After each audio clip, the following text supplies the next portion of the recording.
Dear students of class 12th English grammar and the aspirants of competitive exams of English, today our topic is phrasal verbs. आज के इस Hindi version lecture 1 में हम उन phrasal verbs की study करने जा रहे हैं जो कि एकेडमिक्स और कॉम्पिटिटिव एग्जामिनेशन के एतबार से बहुत ज़्यादा इम्पोर्टेंट हैं। आज का हमारा पर्पस इन फ्रेजल वर्ब्स को लेकर के इनका लर्निंग करना इजी बनाना है। ये सारी फ्रेजल वर्ब्स आपके प्रीवियस ईयर क्वेश्चन से कलेक्ट की गई हैं और ये दोनों ही UP board class 12 English grammar और कॉम्पिटिटिव एग्जाम्स की मोस्ट रिपीटेड फ्रेजल वर्ब्स हैं। आज हम ये डिस्कस करेंगे कि कैसे हम इनको लर्न करें कि हम मिनिमम टाइम में मैक्सिमम फ्रेजल वर्ब्स हमेशा के लिए याद कर पाएँ। ईडियम्स की बात जब हम करते हैं तो ईडियम्स में लर्न करने में हमें ये देखना होता है कि ये ईडियम एडजेक्टिव है, एडवर्ब है या वर्ब है। लेकिन इन फ्रेजल वर्ब्स को लेकर एक बात हम जान लें कि ये डेफिनेटली वर्ब हैं। तो हमें केवल उनकी फर्स्ट फॉर्म, सेकंड फॉर्म या थर्ड फॉर्म कोई भी फॉर्म हम यूज़ कर सकते हैं अपने सब्जेक्टिव एग्जामिनेशन में इनका यूज़ करने में। आज हम इसी को सीखने जा रहे हैं। मैं हूं एम रहमान और आप अटेंड कर रहे हैं और ऐसी classes of English language.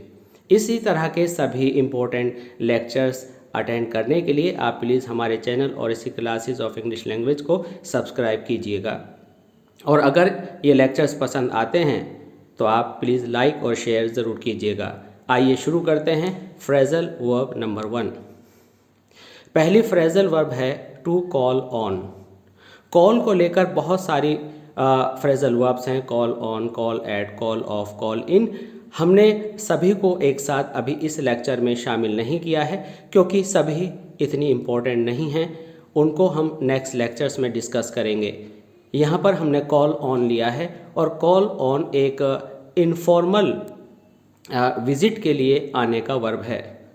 Call on जब आपसे कोई मिलने आता है, कोई विजिट करता है तो वहाँ पर आप कॉल ऑन लगाते हैं। कॉल ऑन के साथ एक दूसरा फ्रेजल वर्ब कॉल एट है जिसके साथ स्टूडेंट्स कंफ्यूज हो जाते हैं और कॉल ऑन के साथ कॉल एट बताना ज़रूरी है, हालांकि वो इतना इम्पोर्टेंट नहीं है, लेकिन दोनों का यहाँ पर हम जिक्र करेंगे। कॉल ऑन का मतलब है मिलने आना, कॉल एट का मतलब है मिलने आना, विजिट का मतलब है मिलने आना। तो यहाँ पर जो विजिट है, विजिट एक जनरल शब्द है मिलने आने का, लेकिन अलग अलग पर्पज़ के अकॉर्डिंग अलग अलग वर्ड यूज़ किए जाते हैं। यहाँ पर बात है, एक है कॉल ऑन और एक है कॉल एट। तो इन फ्रेजल वर्ब्स को लर्न करने के लिए कुछ बेतुकी बातें हमें इसमें जोड़कर लर्न करनी होती हैं जो कि अपने आप में लॉजिकली प्रूव्ड होती हैं। जैसे कि हम कहें कॉल ऑन दरवाजे पर कौन, दूसरा है कॉल एट ऑफिस के लिए लेट। तो ये सुनने में तो बड़ा हास्यास्पद लगता है लेकिन ये लर्न करने में बहुत इम्पोर्टेंट है। अगर हमने कहा कॉल ऑन दरवाजे पर कौन, तो निश्चित रूप है कि दरवाजे पर मिलने वाले हमारे अपने लोग, हमारे पड़ोसी, हमारे फ्रेंड्स हमसे मिलने आएंगे। तो ये इनफॉर्मल विजिट हुई कॉल ऑन। तो कॉल ऑन जो है दरवाजे पर कौन से हमें ये लर्न करा देगा कि कोई हमारा अपना इनफॉर्मल पर्सन मिलने आया है। लेकिन अगर हम कॉल ऐड करते हैं तो कॉल ऐड का मतलब है ऑफिस के लिए लेट, जिसका इस वर्ड से कोई लेना देना नहीं है, लेकिन ये आपको लर्न करवा देगा कि कॉल एट कोई भी सीनियर ऑफिसर अपने जूनियर्स से मिलने या उनकी चेकिंग के लिए उनके ऑफिस की विज़िट कर सकता है। तो यहाँ पर कॉल ऑन का एक दूसरा मीनिंग भी है अपील करना। अपील किसी हेल्प के लिए भी की जा सकती है, जैसे कि कोई एक पड़ोसी दूसरे पड़ोसी से कुछ लेने के लिए या कुछ हेल्प लेने के लिए चला जाए। यह कोई ऑफिशियल विजिट नहीं होगी। तो कॉल ऑन में आपने देखा कि many relatives call on us every year. Many relatives, अब रिलेटिव्स हैं तो हमसे मिलने आते हैं हर साल। अगर हम इसका सेंस अपील देखें तो अपील में होता है many neighbours called on her to help them. तो यहाँ पर जो हेल्प की बात की गई है तो मैनी नेबर्स कॉल्ड ऑन मिलने आते हैं, या आप इसको अपील का सेंस भी दे सकते हैं टू हेल्प देम कि वे उनकी मदद करें। यहाँ पर हमारे पास एक दूसरा फ्रेजल वर्ब है to give up. To give up UP board में मोस्ट रिपीटेड फ्रेजल वर्ब है, इसको याद कर लेना बहुत ज़रूरी है। टू गिव अप इसका मीनिंग है अबैंडन। अब अबैंडन जो वर्ड मीनिंग है मुझे लगता है वो खुद गिव अप जितना ही इम्पोर्टेंट, गिव अप जितना ही डिफ़िकल्ट है। तो इसको आप समझ लीजिए, गिव अप कोई भी ऐसी चीज़ होती है जिसे आप हमेशा के लिए लीव कर देते हैं। एक्चुअली लीव वर्ड का यहाँ यूज़ करना सही नहीं है, लेकिन लीव चूँकि सभी स्टूडेंट्स का जाना पहचाना शब्द है जिसका मतलब है छोड़ना, तो आप इसको समझ सकते हैं कि गिव अप आप जब यूज़ करते हैं जब आप किसी चीज़ को त्याग देते हैं, हमेशा के लिए छोड़ देते हैं। तो गिव अप हमें कभी भी इन फ्रेजल वर्ब्स का शाब्दिक अर्थ नहीं निकालना चाहिए। गिव अप का मतलब अगर आप शाब्दिक अर्थ निकालेंगे तो बनेगा ऊपर देना, जबकि इसका ऐसा मतलब बिल्कुल नहीं है। गिव और अप दोनों का मिलकर के एक सेंस निकल करके आता है जिसका मतलब है त्याग देना। तो आप कहेंगे ही गेव अप स्मोकिंग। वो कोई भी एक्टिविटी जो आप पहले से कर रहे थे उसको जब आप छोड़ते हैं तो आप गेव अप लगाते हैं। और आप गेव अप का मतलब ये नहीं है कि आप गिव अप ही लगाएं, आप गिव्स अप लगा सकते हैं, गिविंग अप लगा सकते हैं। According to the requirement of the tense you will use this verb. अगर आपको वर्ब की फॉर्म याद नहीं है तो हम आपको एक ट्रिक बताते हैं कि आप जो है ये दी गई फर्स्ट फॉर्म ही यूज़ कर लें। अगर कोई भी इडियम नेगेटिव सेंस में है तो उसमें शुड नॉट लगाकर यूज़ कर लें, और अगर पॉजिटिव सेंस में है तो उसमें शुड लगाकर यूज़ कर लें। जैसे कि मान लीजिए मुझे गिव की फॉर्म याद नहीं है तो आप लिख दीजिए you should not give up your करेज। अगर मुझे शुड में लिखना है तो मैं लिखूँगा I should give up smoking. तो एग्जामिनेशन में हम यूज़ नहीं कर पाते हैं इन इडियम्स का, तो याद रखिए अगर कोई भी इडियम या फ्रेजल वर्ब आपको दे रखी है और वो पॉजिटिव सेंस में है तो आप शुड लगाकर फर्स्ट फॉर्म लिख दीजिए, और नेगेटिव सेंस में है तो शुड नॉट लगाकर यूज़ कर दीजिए। इस तरह से आपके 2 सेंटेंस तैयार हो जाएंगे। और जब भी आप एग्जामिनेशन में सेंटेंस लिखें वह सेंटेंस छोटे, शॉर्ट और सरल होने चाहिए। और बेहतर तो ये होगा हर इम्पोर्टेंट फ्रेजल वर्ब या इडियम का आप जो सेंटेंस है वो ऑलरेडी प्रिपेयर करके याद रखे हुए हों। कॉम्पिटिटिव एग्जामिनेशन में हमें एग्जैक्टली वर्ड मीनिंग नहीं मिलता, हमें सेंस समझ लेना चाहिए ताकि उससे नियरेस्ट मीनिंग का ऑप्शन हम चूज़ कर सकें। इसके बाद हमारी थर्ड फ्रेजल वर्ब है टू गेट थ्रू। अब टू गेट थ्रू कैसे याद रहे कि गेट थ्रू का मतलब किसी डिफ़िकल्ट टास्क को पूरा कंप्लीट करना है, गेट थ्रू का मतलब किसी एग्जामिनेशन को क्रॉस करना है, पास करना है, या गेट थ्रू का मतलब डिफ़िकल्ट सिचुएशन को एक्सपीरियंस करना है। तो आइए कुछ ऐसी ट्रिक लगाते हैं जो इसके सेंस से जुड़ जाए और गेट थ्रू आते ही हमें ये याद दिला दे कि गेट थ्रू का एक्चुअल मीनिंग क्या था। देखिए गेट का मतलब है होना और थ्रू का मतलब होता है से गुजरना। जब हम सफल होते हैं तो थ्रू कुछ ना कुछ प्रॉब्लम से तो हम होकर गुजरेंगे ही। गेट मीन्स होना, थ्रू किसी साधन, किसी रास्ते से, किसी प्रॉब्लम से होकर गुजरना। तो जब आप सक्सेसफुल होंगे तो थ्रू हार्डशिप्स हो सकती हैं, थ्रू डिफ़िकल्टीज़ हो सकती हैं, थ्रू मनी क्राइसिस हो सकता है। तो इस तरह से थ्रू से होकर, और गेट मीन्स बनना या होना। तो आप कह सकते हैं ही, और आप इसको फाइनली सक्सेसफुल होना भी कह सकते हैं। He got through in the examination. Examination अपने आप में एक डिफ़िकल्ट सिचुएशन है, एग्जामिनेशन अपने आप में एक टास्क है जिसको आपने कंप्लीट कर लिया है। यहाँ पर हमारे पास एक एग्जाम्पल है, he finally got through this homework assignment. तो यहाँ पर असाइनमेंट अपने आप में एक डिफ़िकल्ट सिचुएशन थी या एक टास्क था जिसको आपने सक्सेसफुली पास कर लिया। तो to get through means to finish a task completely. और अगर आपको ये सेंटेंस लॉन्ग लगता है तो इस सेंटेंस को आप ऐसा करेंगे कि शुड में बना लीजिए। आपको इतना लंबा सेंटेंस नहीं बना पाते अगर आप, तो आप लिखेंगे please get through this situation to get success. तो इस तरह से आप छोटे छोटे सेंटेंसेस बनाकर फुल मार्क्स ला सकते हैं। अब गेट थ्रू के नीचे हमने गो थ्रू लिया है। स्टूडेंट्स गेट थ्रू और गो थ्रू में कंफ्यूज हो जाते हैं। गो थ्रू पर्टिकुलर एक रास्ते के लिए है, और सपोज कीजिए कि आपने एग्जामिनेशन को पास करना है, तो आपको पसीना बहाना पड़ेगा, और यहाँ पसीना बहाने से मतलब है कि आपको कुछ हार्ड वर्क करना पड़ेगा। तो जिस सिचुएशन से होकर आप गुजरते हैं गेट थ्रू में, तो फाइनल डेस्टिनेशन आपको मिलती है, जबकि गो थ्रू में वो बीच का दौर होता है जिसको आप सफ़र कर रहे होते हैं। इसलिए गो थ्रू का मीनिंग है झेलना। तो go through means we went through hard labour to earn money. तो टू अर्न मनी के लिए तो हम गेट थ्रू हो गए, और जो हमने उस मनी को लेने के लिए बीच में वर्क किया वो हमारा गो थ्रू है। और अगर आप इसको दूसरी जगह यूज़ करें, सपोज़ कीजिए आप कहेंगे I went to Delhi through Ghaziabad. तो यहाँ पर हमने क्या सीखा कि थ्रू जो है वो बीच में गाज़ियाबाद के दिल्ली जाने में गाज़ियाबाद बीच में पड़ा, तो वो थ्रू आ गया। यहाँ पर थ्रू प्रीपोजिशन का काम कर रहा है, लेकिन याद रहे हम यहाँ पर जो गो थ्रू का वर्क कर रहे हैं, ये थ्रू यहाँ पर एडवर्ब है, और गो थ्रू दोनों मिलकर के टू बियर का सेंस देते हैं। तो यहाँ पर आपके सामने एक सॉल्यूशन है जो कि है everybody goes through hardships to get success, जबकि गेट थ्रू में आप किसी वर्क को कंप्लीट करते हैं और सफलता हासिल करते हैं, ये दोनों में डिफरेंस है। Now let's come to the next, make out. Make out का मतलब है अंडरस्टैंड। अब हमारे सामने चुनौती है कि इस मेक आउट को हम अंडरस्टैंड कैसे करें। देखिए, हमारे माइंड में मान लीजिए कोई इमेजिनेशन है, उस इमेजिनेशन को दूसरा नहीं समझ पा रहा है, तो आप कैसे समझाएंगे? आप क्या करेंगे, अपनी इमेजिनेशन को या तो किसी मैप को बनाकर समझाएंगे, यानी अपने माइंड से आपने बाहर निकाला, अपने माइंड से आउट किया और फिर उसे मेक किया, तो दूसरे को अंडरस्टैंड हो जाएगा। मान लीजिए कोई आप कागज़ की कैप बनाने वाले हैं और आपने थियोरी में समझाया, सामने वाले की समझ में नहीं आया, तो आपने अपना प्लान आउट अपने दिमाग से आउट किया और फिर उसे पेपर का बना करके दिखाया, तो वो अंडरस्टैंड कर जाएगा।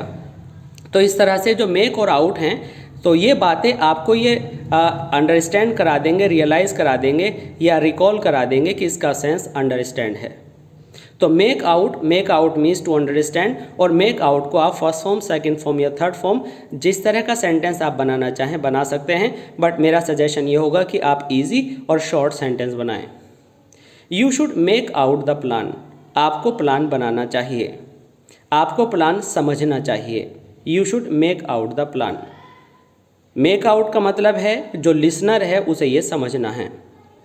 इसके बाद आता है पुट ऑफ। पुट ऑफ का मतलब है पोस्टपोन। पोस्टपोन क्या होता है? पोस्टपोन होता है टेम्पोररीली विथड्रॉन, थोड़ी देर के लिए किसी बात को टालना। अब ये टालने से पुट और ओ डबल एफ को कैसे डिस्कनेक्ट करें? देखिए, हमने पुट मीन्स कोई चीज़ रखनी थी, और ओ डबल एफ ऑफ का मतलब है कि डिस्कनेक्ट। आप क्या करते हैं, स्विच को ऑन करते हैं, ऑफ करते हैं, ऑन करते हैं, ऑफ करते हैं। तो जो चीज़ आप पुट करने वाले थे वो आपने ऑफ कर दिया, यानी बंद कर दिया, मीन्स टाल दिया। तो आपने किसी चीज़ को जो आप पुट करने वाले थे टाल दिया, तो ऑफकोर्स पोस्टपोन हो गया। तो इस तरह से पुट और ऑफ का कॉम्बिनेशन आपको याद दिला देगा कि पुट ऑफ का मतलब पोस्टपोन है, और पुट की तीनों फॉर्म्स ही पुट होती हैं। तो इसलिए इसमें कोई कन्फ्यूज़न नहीं होना चाहिए, और आपका छोटा सा सेंटेंस बनेगा, please do not put off your meeting now. Examination UP board में स्पेशली 3 इडियम्स और फ्रेजेस आपको आते हैं, तो एक शुड से बना दीजिए, दूसरा शुड नॉट से बना दीजिए, तीसरा प्लीज़ से बना दीजिए। और अगर आपको इनमें से कुछ चेंज करना है तो किसी टेंस में यूज़ कर लीजिए। तीनों के अंदर वैरायटी भी आ जाएगी और तीनों ईजिली यूज़ भी हो जाएंगे। इसके बाद आता है बैक आउट। बैक आउट का मतलब होता है टू विथड्रॉ, जिसका मतलब है मुकर जाना। मुकर जाना क्षेत्रीय शब्द है जो कि हर जगह नहीं बोला जाता। मुकर जाने का मतलब है कोई बात कहने के बाद उसे करने से इनकार कर देना, अपनी बात से पलट जाना। अब ये याद कैसे रहे कि बैक आउट हो गया? तो सबसे पहले तो बैक मीन्स वापस जाना ही इस मुकरने को याद दिला देगा। और आउट का मतलब आप कहेंगे कि भाई पहले आप अपना काम कर रहे थे, इट मीन्स आप अच्छा सा खेल रहे थे, अब आप आउट हो गए तो अब आप घर चले गए, यानी आपने खेलना छोड़ दिया। तो इस तरह से आपको यहाँ पर ये याद आ जाएगा कि बैक आउट का मतलब हो जाएगा मुकरना। मुकरना मतलब जो शब्द आपने कहे थे वो आपने निभाए नहीं। इसी के आधार पर हमने समझाते हुए यहाँ पर सेंटेंस बनाया है, nobody should back out his promise. Nobody should back out his promise, किसी को भी अपना प्रॉमिस नहीं विड्रॉ करना चाहिए। इसके बाद हमारा नया इडियम है पास अवे। पास अवे का मतलब होता है मृत्यु हो जाना।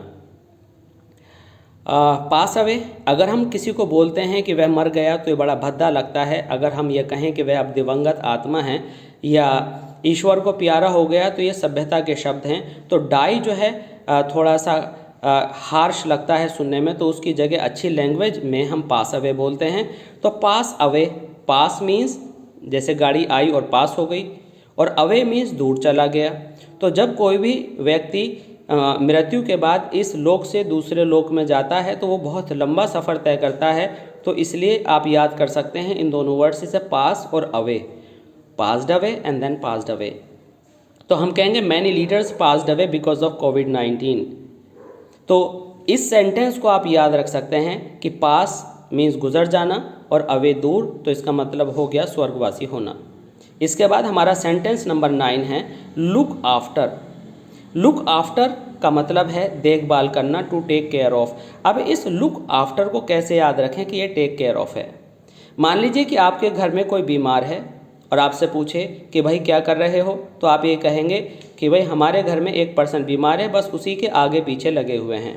अब आगे पीछे लगे हुए हैं का मतलब कुछ चिपके तो है नहीं, तो इस आगे पीछे का मतलब हुआ कि देखभाल कर रहे हैं।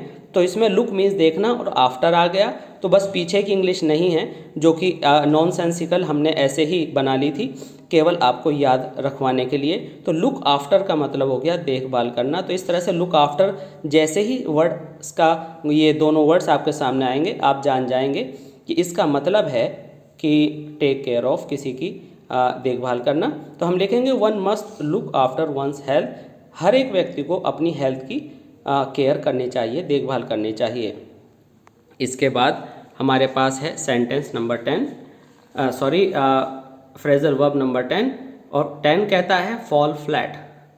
फॉल माने आप जानते हैं गिरना। चलिए पहले इसका मीनिंग बताते हैं। फॉल फ्लैट का मतलब है कोई असर ना पड़ना, to have no effect, useless जाना, इन वेन बेकार जाना। जो भी आपको इजी लगे आप समझ लें।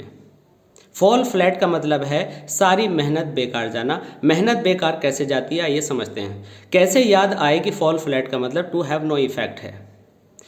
आप बहुत तेज़ दौड़ रहे थे और आपको एक नंबर पर रेस में जीतना था, लेकिन आप अपने नंबर पर पहुंचने से पहले ही धराशायी हो गए, चारों खाने चित गिर गए। तो फॉल गिर गए, फ्लैट मीन्स एकदम चपटे, उठने में भी टाइम लगा और आप पीछे रह गए। तो फॉल फ्लैट, जब आप नीचे चपट से एकदम गिर गए तो इसका मतलब हुआ कि आपकी दौड़ का कोई फ़ायदा नहीं हुआ, टू हैव नो इफेक्ट। और ये वाली बात सिर्फ दौड़ में ही नहीं, आपके एफर्ट्स में, आपके प्रयासों में, आपकी कोशिशों में कहीं भी लग सकती है। तो यहाँ पर हमारा सेंटेंस इसी आधार पर बना, all his efforts did not fall flat, he got successful. उसके एफर्ट्स बेकार नहीं गए और वह सफल हो गया। इतना बड़ा सेंटेंस हमने केवल आपको समझाने के लिए बनाया है, लेकिन आप आसानी से लिख सकते हैं। जैसे कि हमने कहा आप शुड और शुड नॉट का यूज़ कीजिए, तो लिख दीजिए you should not fall flat in your success, easy होगा। इसके बाद नंबर 11 ब्रिंग होम। अब ब्रिंग होम घर लाना बड़ी अजीब सी बात है, लेकिन इसको ध्यान से सुनिए। ब्रिंग होम का मतलब है to make one understand. Bring home का मतलब है किसी को समझाना। आपने सुना होगा कि जब किसी से गलती हुई बाद में समझ में आया तो हम कहते हैं कि सुबह के भूले शाम को घर आए। इसका क्या मतलब है कि सुबह गलतफहमी हुई थी, शाम को बात समझ में आ गई। ब्रिंग होम समझाना। जब आप कहीं अनकंफर्टेबल महसूस करते हैं तो सामने वाला आपसे कहता है कि अपना ही घर समझो। तो ये घर आखिर है क्या? ये घर वो कंफर्टेबल प्लेस है जहाँ पर आप बड़ी सुविधा के साथ बिना हेजिटेशन के अपनी ज़िंदगी को ईजिली जीते हैं। तो इसी तरह से जब डिफ़िकल्ट होता है किसी बात को समझना तो हम कहते हैं ब्रिंग हिम होम, उसे समझा दो। तो ब्रिंग होम का मतलब है to make one understand.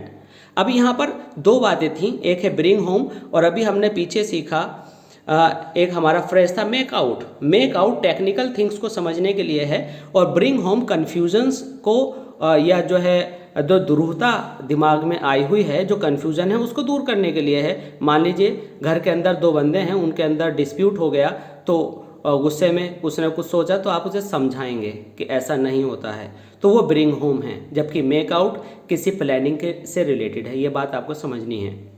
Bring home, तो जब आप ब्रिंग होम का यूज़ करते हैं तो आप लिखते हैं I brought him home as he was very angry, मैंने उसे समझा दिया क्योंकि वह बहुत गुस्से में था।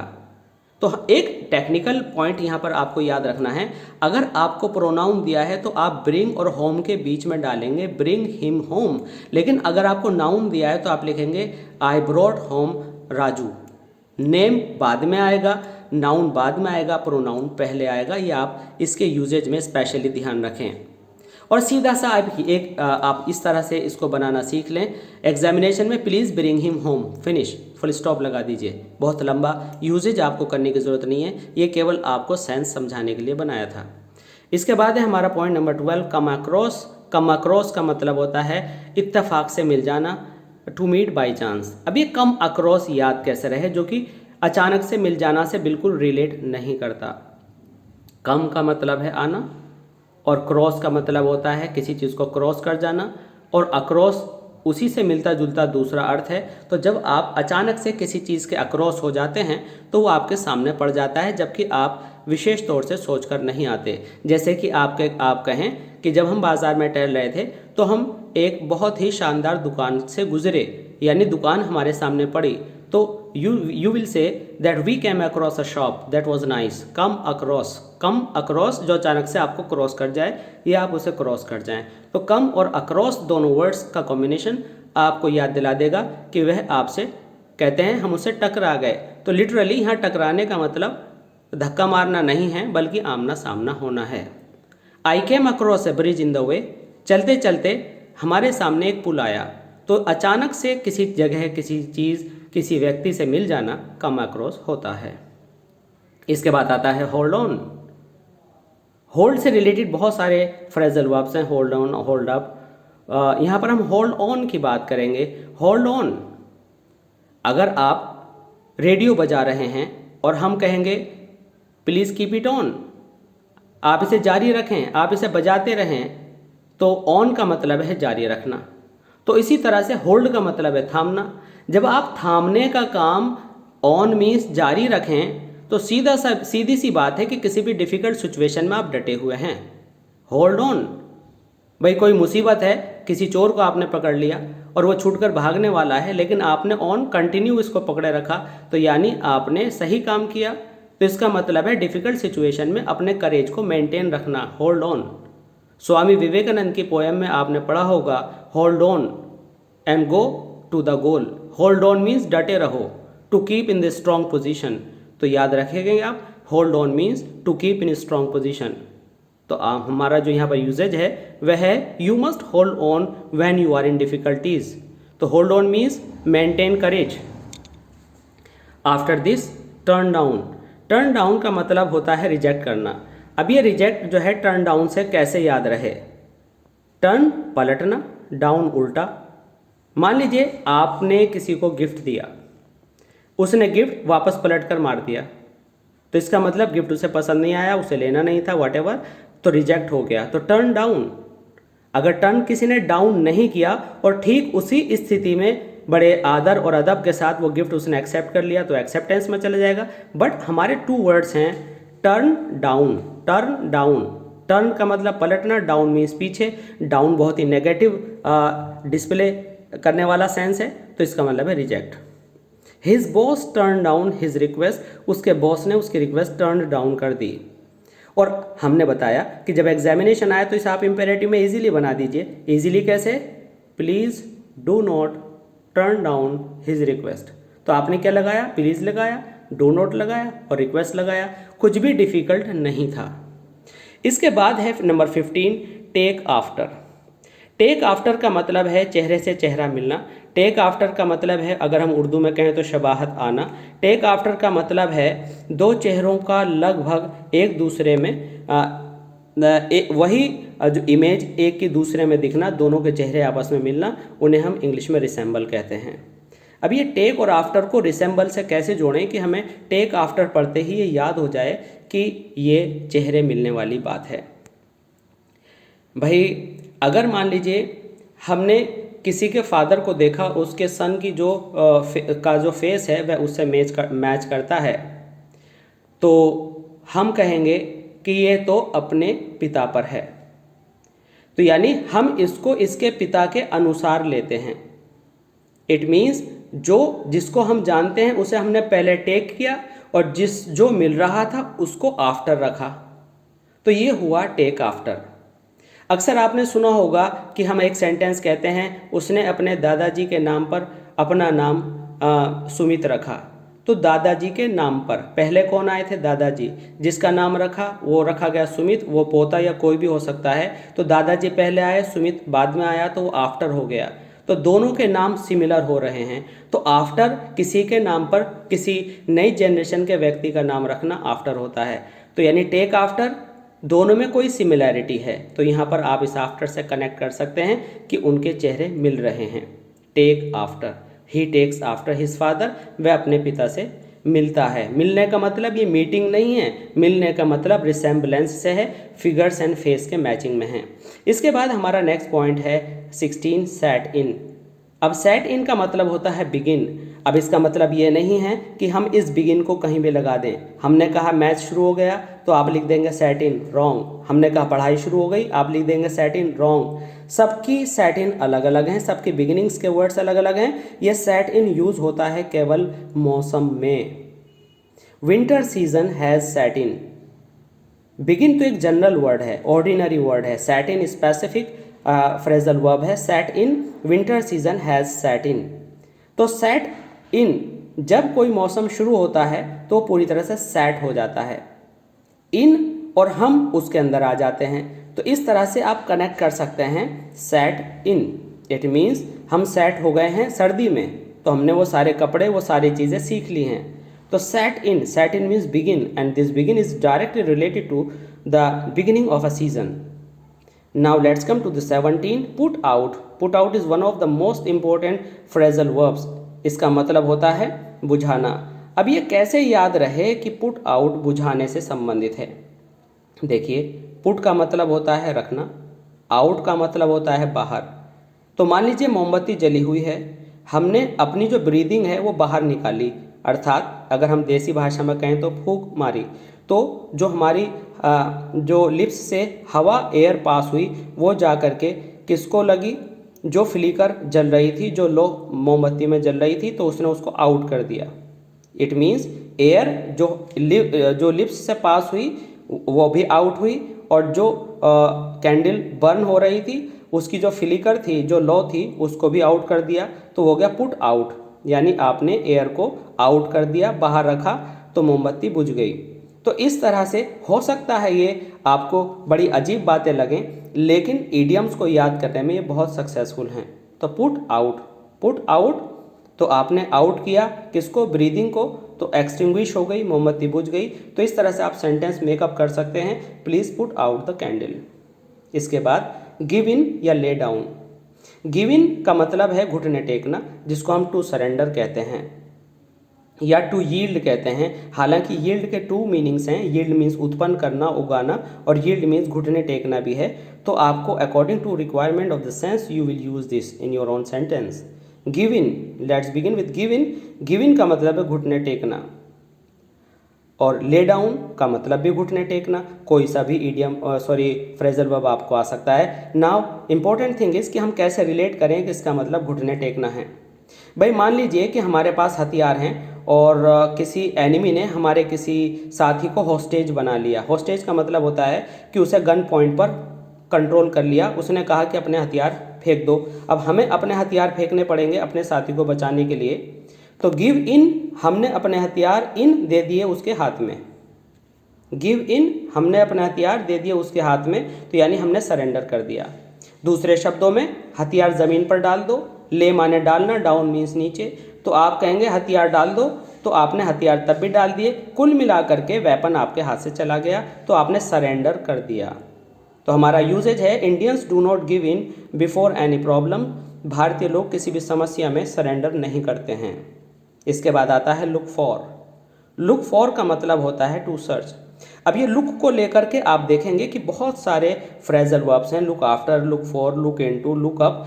वो हम बाद में डिस्कस करेंगे, but now important phrasal verb is look for. Look for का मतलब है सर्च। और नाउ मेन पॉइंट इज कि हम लुक फॉर को कैसे रिलेट करें सर्च के साथ, खोजने के साथ, तलाश करने के साथ। तो लुक फॉर जब आपकी कोई चीज़ खो जाती है तो आप तलाश करते हैं। अब ये कैसे याद रखें कि इस तलाश करने को फॉर से जोड़ना है, मैं इस बात पर बार बार फोर्स दे रहा हूँ। तो जब आप किसी चीज़ को ढूंढते हैं तो आप लापरवाही से ढूंढते हैं या गौर से ढूंढते हैं? निश्चित रूप से आप गौर से ढूंढते हैं। तो आप इसके साथ बजाय ये मीनिंग याद करने के ये याद कीजिए, लुक फॉर, चीज़ पर दो गौर, लुक फॉर, ढूंढने वाली चीज़ पर दो गौर। ये बेतुकी बात आपके माइंड पर जो है क्लिक करेगी और आप इसे याद रख पाएंगे। लुक फॉर, ढूंढने वाली चीज़ पर दो गौर। तो लुक माने देखो, फॉर मीन्स गौर। जब गौर से देखोगे तो आप ढूंढ लोगे। तो look for means to search. तो इस तरह से आपको लुक फॉर देखते ही गौर, फॉर आपको याद करवाएगा गौर, और गौर से तुरंत याद आएगा कि कुछ भी ढूंढना है। तो कहीं ना कहीं हमें एक लिंक क्रिएट करना होता है उस वर्ड से, so that we may have the real meaning on the time of requirement in the examination. Now let's see the usages of this phrasal verb. He will look for a good servant. वह एक अच्छे servant की खोज करेगा। It means ढूंढ कर लाएगा, क्योंकि अच्छे सर्वेंट्स मिलने मुश्किल होते हैं। तो स्टूडेंट्स, ये आज का था हमारा लेक्चर, एंड आई थिंक कि ये लेक्चर आपके लिए बहुत ही यूज़फुल साबित होगा। और ये लेक्चर आप सुने और सारे लिंक्स को आप कई बार सुनने के बाद लिंक्स को जोड़ पाएंगे इस फ्रेजल वर्ब से, उसके सेंस के साथ। और इस तरह के सभी लेक्चर्स देखने के लिए प्लीज़ एक बार फिर हम कहेंगे कि सब्सक्राइब कीजिएगा हमारे इस चैनल और क्लासेस ऑफ इंग्लिश लैंग्वेज को। और ये लेक्चर्स पसंद आने पर प्लीज़ लाइक शेयर करना मत भूलिएगा। Thanks for being with us, thanks for watching our videos, thanks a lot.